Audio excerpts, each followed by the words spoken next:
Hi, sweeties. How are you doing? Welcome to Nayasim. Hope you are great. I don't know if you all have seen. I am sure majority of you have seen this story going around about Shannon Sharpe and the young lady that he got involved with is 19 and a teenager, and a senior citizen. I really do not know how to talk about this because it's kind of crazy that this man will stoop so low to do something like this. See, I don't want somebody to tell me in the comment section that the girl is a an adult. 19 years is not big. 19 years, I know she is, or she crossed 18 years, but a 19-year-old girl and a 56 years old man, do the calculation. Now, I am going to say this. If you are a black man, some things are set up no matter how good they look. Some things will never benefit you, no matter how you think it was done in the secret. One day it will come. Nobody should tell me that she was trying to bring him down. The man already brought himself that low for going for a 19-year-old girl. He already stooped that low. So I don't want to hear somebody's trying to take his money. He is the one that said, I want my money to be taken or something like that, or I want my career to just go down the road. Like, I just want everything about me to be closed. Let's get into this video. And since we're here talking, Shannon Sharpe and these text messages and the allegations against him, I just want to go on record and say that black men are the real bedwenches of the black community. And over and over and over and over and over and over again, it's proven. I exist in a lot of areas of social media. When it comes to race play behavior, black men, whether they engage with other men, whether they engage with the opposite sex, no matter what they're doing, it is prevalent in kink spaces. Black men, as much as they make it seem as if they're engaging with non-black women in order for some retribution for slavery, no, they are doing slavery reenactments, okay? That's one. Two, we have to find a space to start unpacking how colorism affects the way that men navigate the world, not in regards to how they navigate women due to colorism, but how colorism has affected them and how they lean into specific tropes within how the world navigates them through colorism, and they turn it into a part of their armor and a part of the way that they see a benefit to themselves, and they think because they've done that, they aren't being harmed by colorism. When you look at porn online, there is a huge, huge, huge space of black men who only shoot with white women, who have white husbands who are cucks for them, and they are doing this bull content. And again, because they're the ones polarizing these women, everyone thinks this shit is cute. You are engaging in real-time slavery just for a better check. And having lived in the South and seeing how colorism shows up in the South with darker skinned black men and the difference, how I'm interpreted as light skinned to people here in the South. I'm not gonna argue with y'all. I do not consider myself to be light skinned. I have a sister. My sister Katrina is. I have a sister who's light skinned. I ain't light skinned, right? Those messages from the jump were, one, it was clear that he was paying a coin to engage with this person, which ain't a problem. I am a huge proponent of many other things that men come to me about are things they should be paying people to do. And I think it's lovely and amazing when y'all are actually engaging with the economy the way you're supposed to when it comes to foolery and when it comes to labor. But it was transactional from the jump. And if it's transactional from the jump, and from the jump, race and all of these other tropes within race foolishness are involved, that for me says that a part of the compensation was you engaging and speaking that way. Yeah. And I would gather And also, that's why he likes younger women. That's why he likes younger women. And the sad part is this lawsuit is likely foolishness. It's the same attorney who was behind the stuff with Jay-Z. And that's not me saying that somebody did something or somebody didn't do something. I'm saying that this attorney is known for conjuring spells. And because it likely will fall dust to the side, people aren't going to dive into. There are pieces of this where someone needs to sit down with Shannon Sharpe and say, you too old for this. Your platform is too large, and you don't look the way that people need to look to get away with some of the behavior you're engaging in. And had you not been someone who, probably because you were in the NFL, people have trained you how to cover your butt, this might have got you. Because 10 seconds later, the white men were on, it was either CNN or somewhere else, and your colleagues were trying to read you about this. So, in closing, race play is very prevalent with black men. Very prevalent. And the very bed wenches that black men purport black women to be when they engage with white men are the bed wenches that they are and they have been. I don't know what was in the secret sauce of slavery that would charge black men to, again, I made that video, that to be fascinated with whiteness the way that they are. Be fascinated with whiteness the way that they are. But I'll close with, if transness is about to be illegal and they take gay marriage, go ahead and take loving too. Let it be the Hunger Games out here, because you're gonna gag at the number of black men who are gonna give up their lives for some white shaker pudding. In regards to Shannon Sharpe, I don't think we're having the right conversation, because everybody's out here saying, what's a 56-year-old man got to do with a 19-year-old? They ain't got nothing in common. They ain't got nothing in common. Maybe they do. Maybe they do. Right? Because at the end of the day, we know a 19-year-old is a 19-year-old. Yeah, they're an adult, but they don't know anything. They think they do. They think they're grown. They think they know the world. They're ready for the world. But everybody over the age of 30, when you look back at your 19-year-old self, you realize you didn't know shit. You weren't really knowing. You weren't ready. You had to experience. You hadn't experienced enough to know enough. But when you listen to these conversations that Shannon Sharpe, don't give me this, he was set up.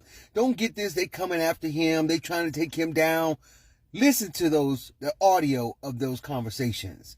The 19-year-old is in control of those conversations. Maybe the reality is that Shannon Sharpe is just weak. Maybe his level of the type of woman he can deal with and feel like he can handle or relate to is 19 years old. See, the world is full of performative ass men that get out on social media and talk a good game and say all this stuff they'll do to a woman. Oh, I get this. He yucking it up with Ocho Cinco. Oh, I do this. He on the couch with the shade room. He's talking about everybody else dirt, everybody else tea. What you gonna do? What you gonna do? Until it's him having to deal with a woman about adult shit. He looked real vulnerable. And yeah, she took advantage of him. Yeah, that's what happens when you're young and naive. That shouldn't be happening when you're 56 years old. Dude got played. And he got far many rings in that tree trunk to be acting like a new branch. But at the end of the day, the reality is, sometimes we pick a car that we gonna drive that ain't got too many bells and whistles. Because if it got too much, we can't handle it. So maybe Shannon Sharpe has been seeking the speed he can handle. And he's being exposed.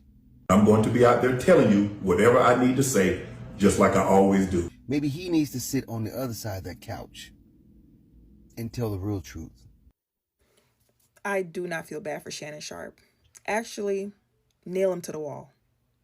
Men like Shannon Sharpe go after women whose frontal lobe have yet to develop, and then when they prove to you that they are still children, it's, how dare she try to manipulate me? How dare she try to get money from me? Why do you think she was fucking with your old ass? No, really. Why would a 19-year-old go after a man in his 50s who she also knows is only here for a good time.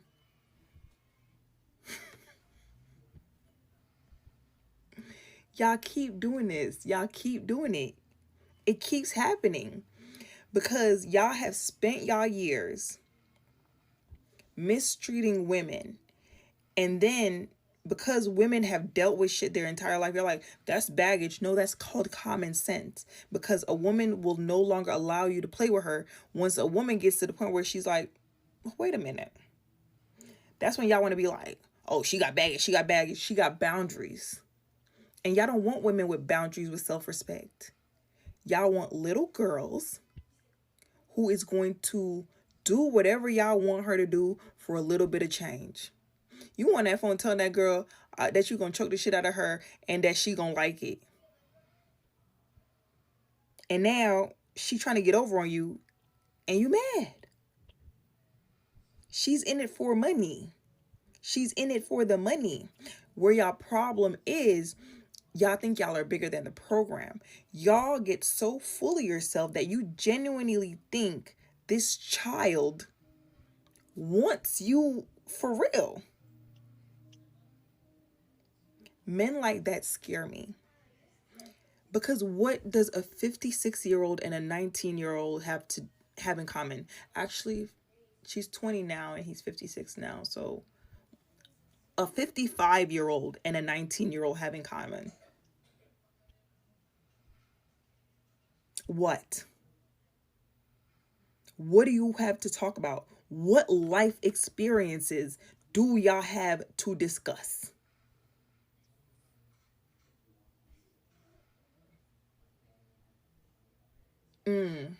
None.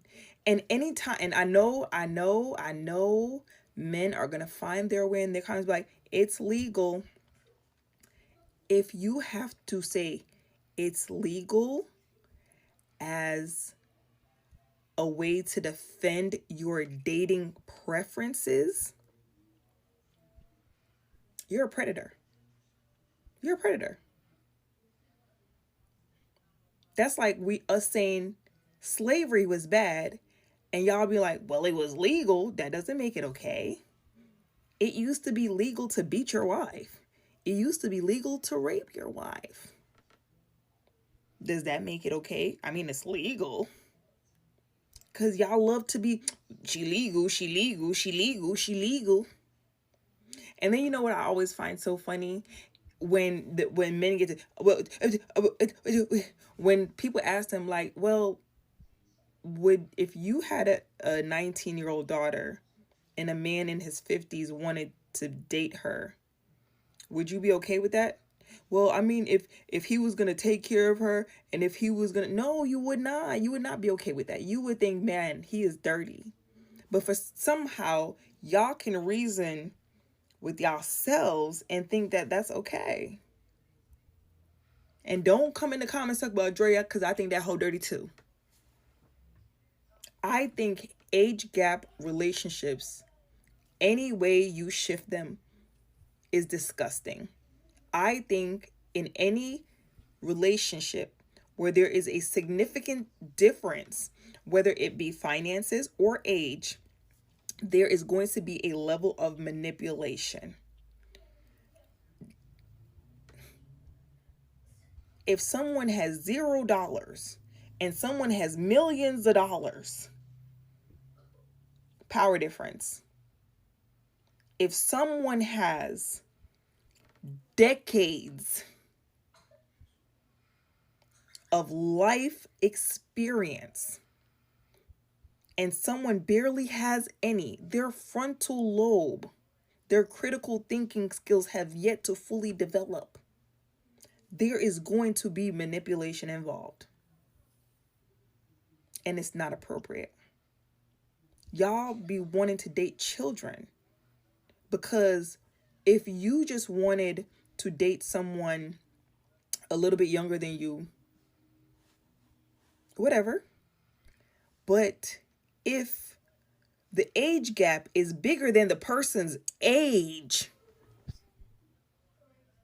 the age gap is bigger than the person's age, it's not appropriate.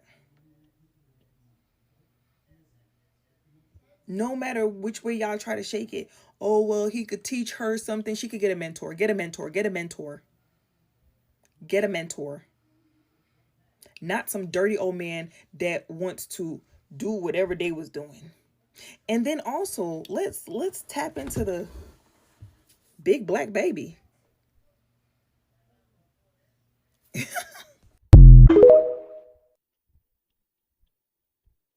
I've been trying to give my 2 cents about this Shannon Sharpe situation in one take, but it's very hard because it's so complex and so simple at the same time. And I'm not talking about the central accusations. I'm talking about this specific offshoot that is these text conversations between the two of them. Because I think they're so interesting and so related to so many things I've talked about.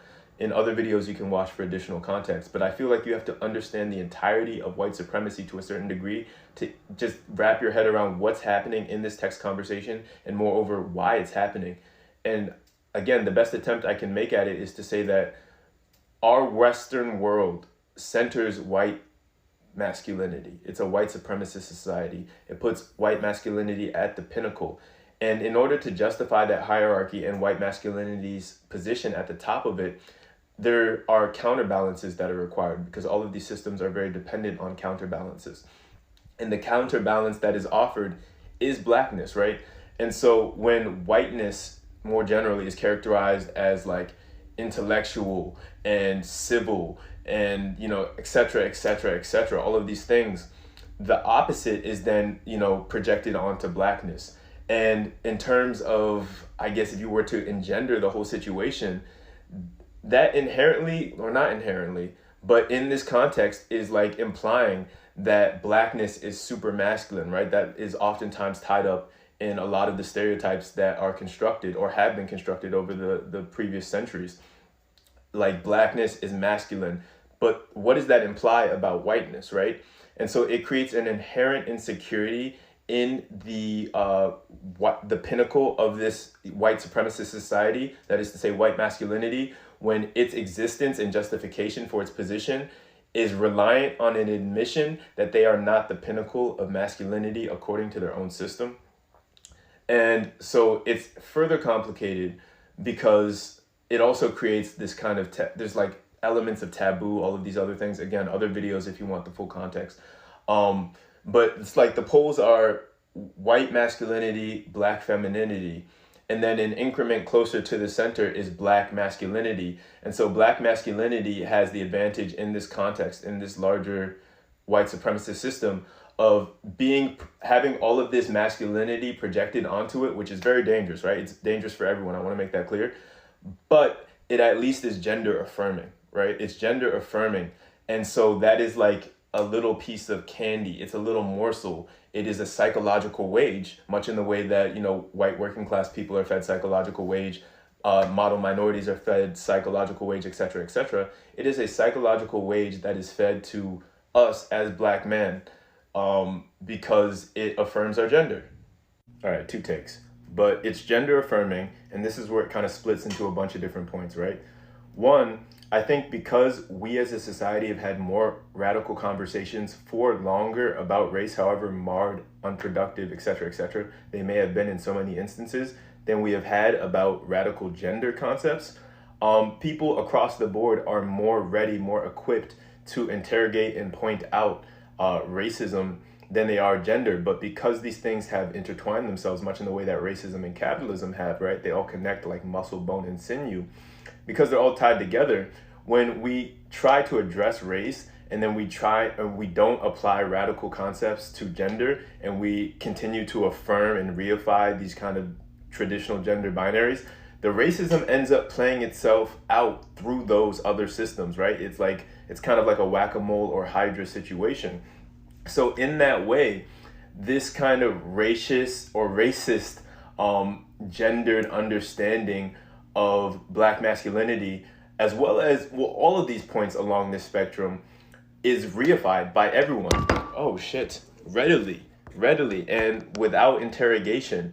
And on the most subtle end of things, You know, it's the little things like tall, dark, and handsome, etc., etc. You know, like turning it up slightly more. It's like, oh yeah, like, you know, something about like dark skinned men is just more masculine. Turning it up slightly more, it's like, oh, you know, I only talk to light skinned women. Turning it up slightly more, you know, it gets to these kinds of things. And so like, my point is like, this doesn't come from nowhere, and it's tied to literally everything. And I think the reason that so many of the most interesting, it's like the flip side of the coin, or it's like dark mode on the iPhone or something like that. It just shows you things you never noticed before. Like the things that crop up in the bedroom oftentimes are the results of the subconscious, and the things that inform the subconscious are often these larger societal structures. And so it's like an interesting distillation, right? And examining what's distilled from that, you know what I mean, is like you can kind of get a sense of what it came from in a way that looking at the thing itself might not even reveal to you. And I think that's one of the most interesting and potent things about this. And I know I'm like intellectualizing something that's some wild shit objectively, but I really do think that's one of the most interesting facets of like this specific conversation. And moreover, the desire that drives it all, like the envy that drives it all, because I think another interesting point is like that relative position for black masculinity on that spectrum, that binary spectrum, right, that's being set up by white supremacy. The equal and opposite position is white femininity, right, because it's existing on that side. But like, wait, hold on, I'm thinking like as I'm talking right now, right, black masculinity is seen as the peak of masculinity, and it's on the side that's being affirmed in that, right? And white masculinity is seen as the peak of femininity, and it's on the side that's being affirmed by that, right? So both of these parties are being incentivized by this system to lean into believing in the system, right? That is the psychological wage, the very specific type of psychological wage that makes these 2 points kind of correspond in this way. And so when you have this specific conversation happening between a white woman and a black man, it points to that. And I think that's really interesting. Last thing I'll say is the role of taboo in this conversation cannot be ignored. I'm loosely quoting Zizek when I say this, but when you feel like you're escaping ideology, that is the moment that you are in the greatest danger of being deeply entrenched in that ideology. Speaking generally, again, the way that the Western world desires black people, blackness, the products of black culture, etc., etc., it's not radical. You know, oftentimes, it's not to say it can't be, but I'm saying this is what's ultimately fueling it in a lot of cases. It's the backwash of these systems. It's perceived to be rebellious or liberating for those consuming blackness as this abstract concept often reveals itself to be something so much more sinister, and it's undercut by this desire, which is fueled by the requirements that the white masculine center places on everyone to strip themselves of themselves, right? So it's fueled by this hunger, and it's complicated by all of these systems. And it's that combination of hunger and complex systems that creates some really twisted shit. And I think in a way this is like cutting at the nature of Taboo and K's period, because it's like desire plus complexity. And it's like desire is this very linear thing in some respects, right? In an abstract sense. And it's being funneled through this matrix of subconscious and big picture systems that you don't understand, but that ultimately shape you. And it comes out on the other side as whatever it comes out on the other side as. And it's like, so interesting to me. Like, I'm thinking out loud now. I didn't get this far.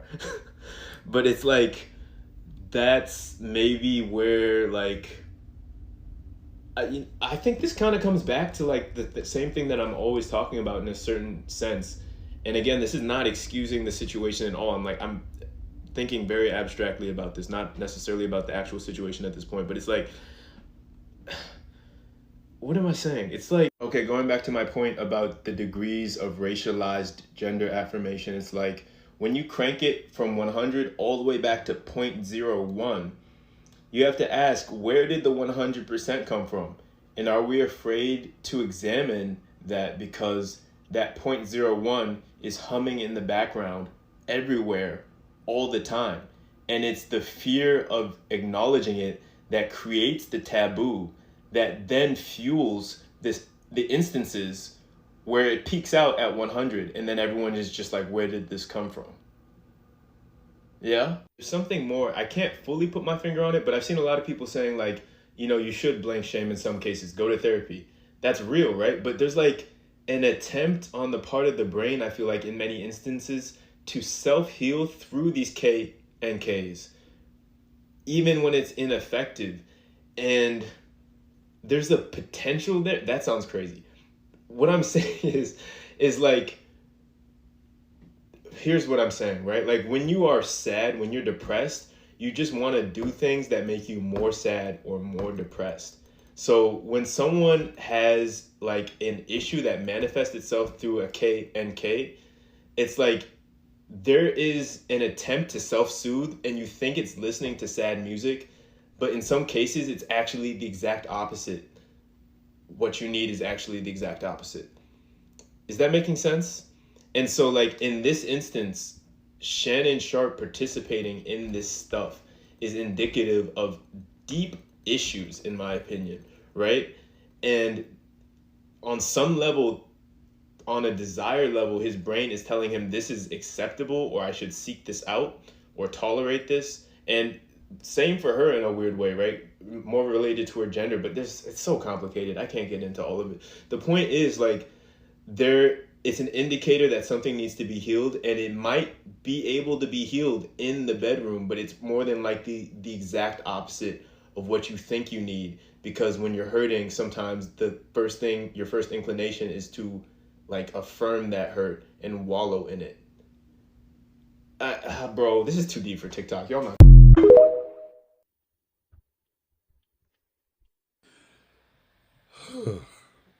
So, before I get into this, if you have been unfollowed by me because you said something like it is legal for a 56-year-old man to have a consensual relationship with a teenager that was 35 years younger than them at the time they started the relationship because it was legal, I think you're a whole ass piece of shit, and I probably unfollowed you if I saw your comment.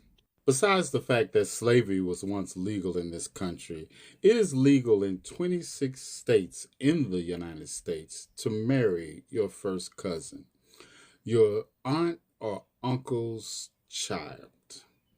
And you all will probably make the argument that, hey, it's legal. And I think you all have issues also. But now today, Shannon Sharpe announced he would be stepping away from ESPN to deal with this civil lawsuit that has allegations of abuse, SA, battery, and sexual battery that he calls a shakedown. Anyway, let's take a look at the statement he released in connection with this stepping away.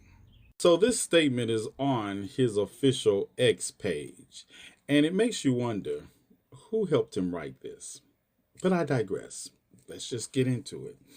My statement is found here. See what I mean? And this is the truth. The relationship in question was 100% consensual. Second case in point. Relationships are either consensual or not consensual. They're not percentages of consent. Moving right along. At this juncture, I'm electing to step aside temporarily from my ESPN duties.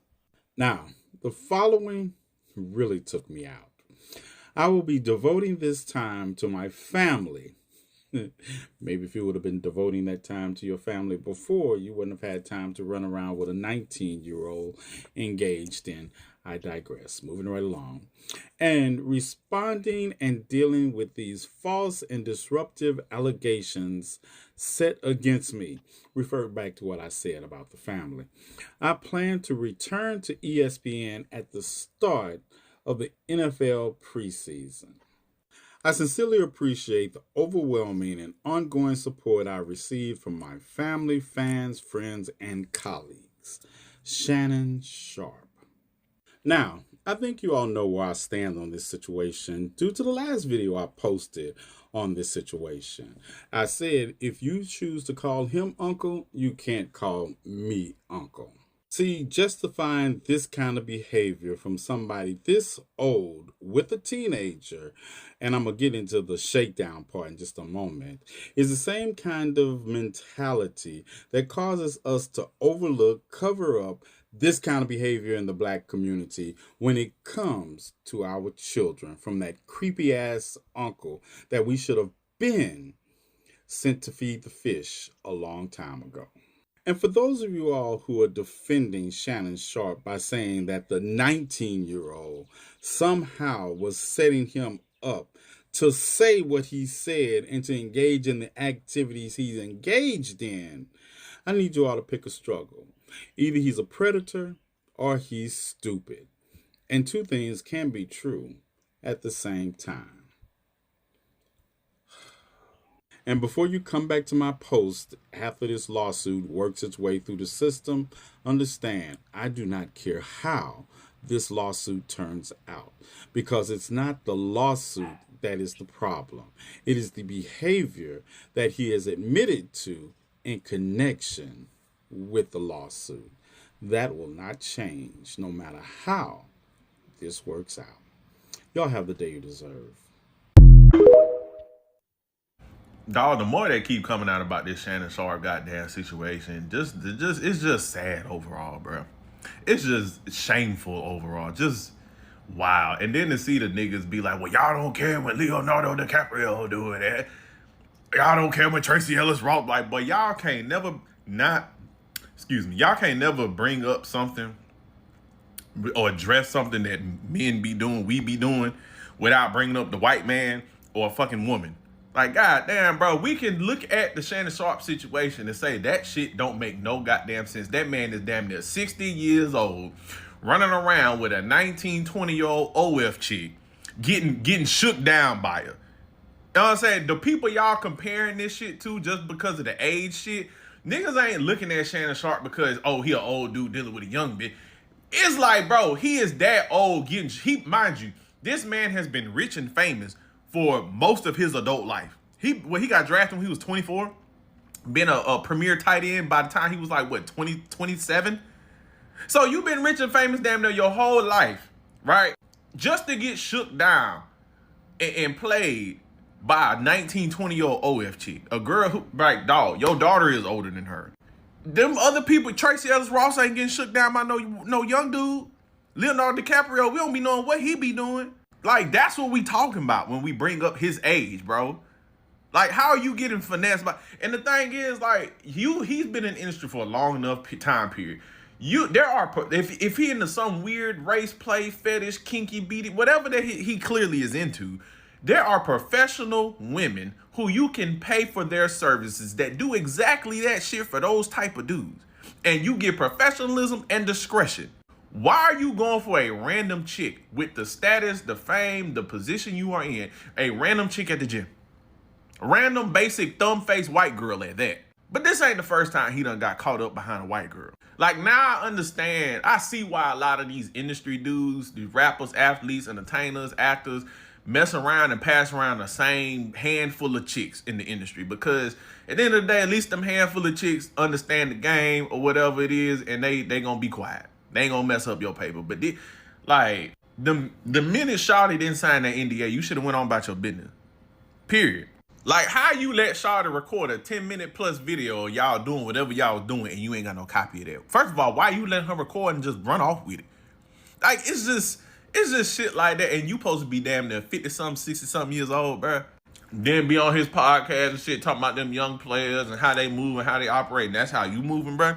That's why I tell y'all all the time, be mindful of the people y'all consume advice and life shit from. Pay attention to people who have integrity. Match up what people be saying with how they be living.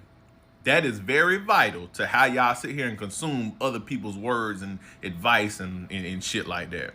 But one thing I want to say is, Shannon Sharpe is a lesson. Y'all be talking about, oh, marriage don't mean nothing for men. Okay. There's a lot of y'all that's going to be Shannon Sharpes out there just without the fucking money. aka passport bros. Them niggas be old and fucking lonely, and I wonder why. That's why Shannon Sharpe be over there with them goddamn dogs. I done said that before. That man is old and lonely. So y'all men want to listen to this? Oh, my value increases with time. Oh, okay. And y'all gonna be out here looking like Shannon Sharpe just without no money. You gonna be a passport bro. This is Shannon Sharpe, ex-football player, very popular podcast commentator, and he also has a problem. See, Shannon Sharpe was just accused of forcing someone to watch Netflix with him. If you don't know what that means, look in the comments. Now, to make matters worse for Shannon, that same person is suing him for $50 million. But it just keeps getting worse for Shannon Sharpe because the person that's suing him's lawyer, we're going to call the person that's suing him G. So G's lawyer, his name is Tony Busby. That's not good, because Tony Busby is famously all about the dollars. For those of you that don't recognize the name, he's the same guy that sued Jay-Z, that sued Diddy for the same thing, making people watch Netflix with him. Now, suing Jay-Z and Diddy did not go well for Tony. In fact, Tony kind of ended up looking bad after that. But Tony's response was so, where the money at, Shannon? Shannon said, I got good news, I got bad news. Good news is, I got a client named G, she wants to sue you.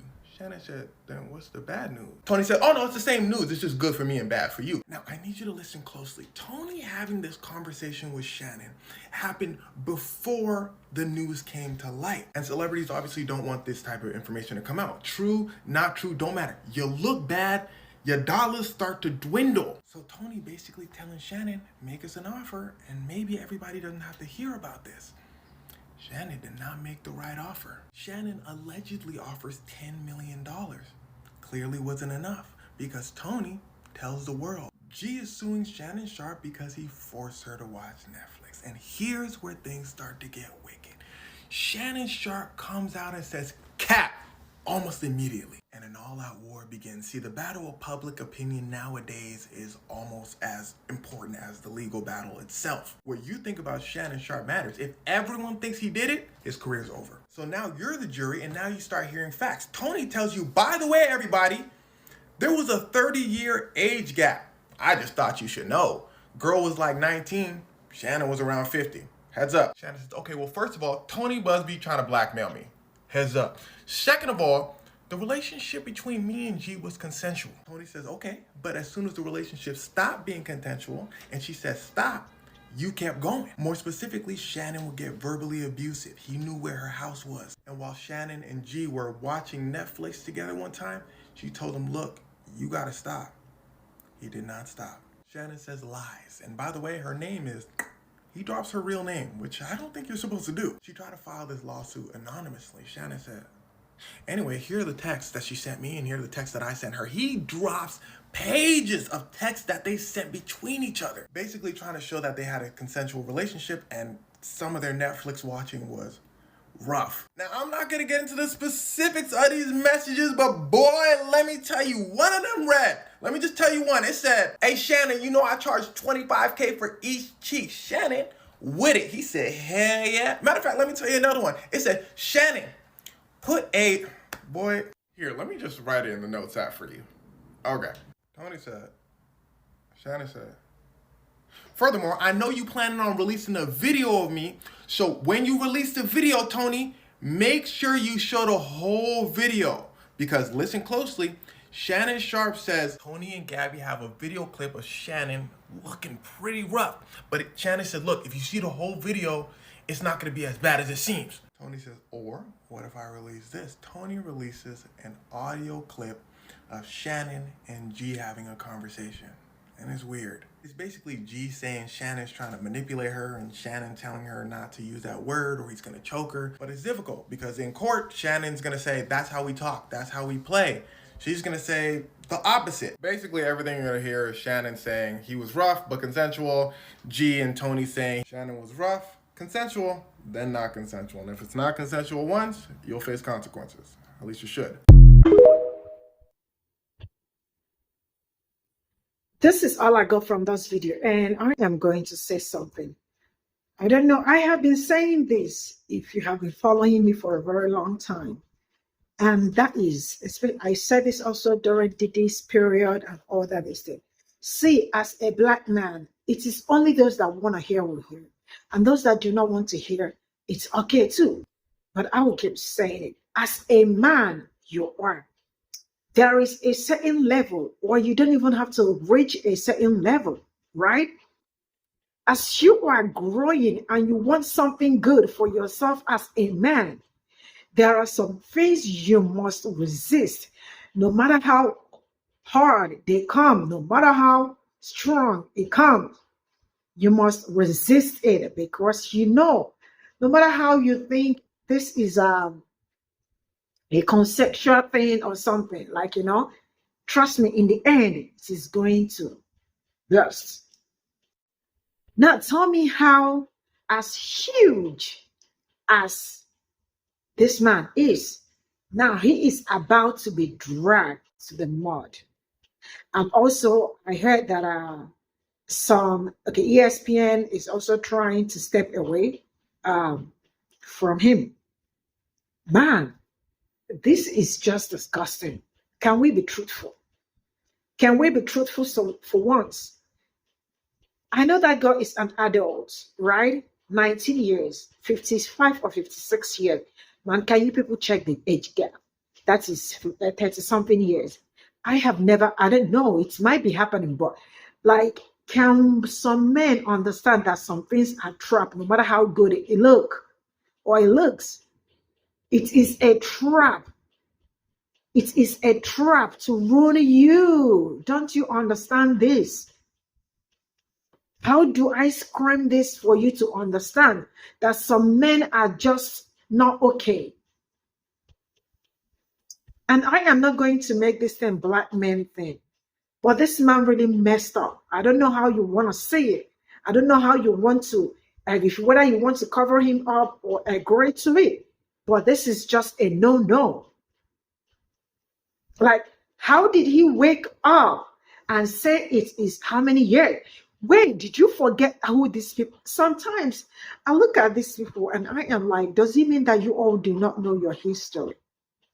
Does it mean that you do not know your history or you forgot your own history? And you know one thing, when you forget your history, it happens. You repeat it. And this is what they've been doing from the onset that is also repeating itself. But at this point in time, it was not forged. It was him that went with his two legs to a 19-year-old girl. Like, what will you, how many years, what will you as an old, what will you be talking with this young, because sincerely speaking, it's a baby, she's a baby. I don't know how you want to say it, but 19 years is a baby too. What do both of you want to be discussing? And now your story is all over and you want to tell us which truth, like you want to tell us, which truth do you want to tell us? Like the other one leaked the other time. And you say you never, like, can this man get a hold on his own life? Because this is not okay. This is not okay. And if you think it's okay, that it's your problem. So we say she's 19 years. Man, let me tell you all something, black men, let me tell you this. There is an age you definitely, like, once you are getting 18 years, 15 years. And also, can people, I don't know if they have people in their life that teach them something.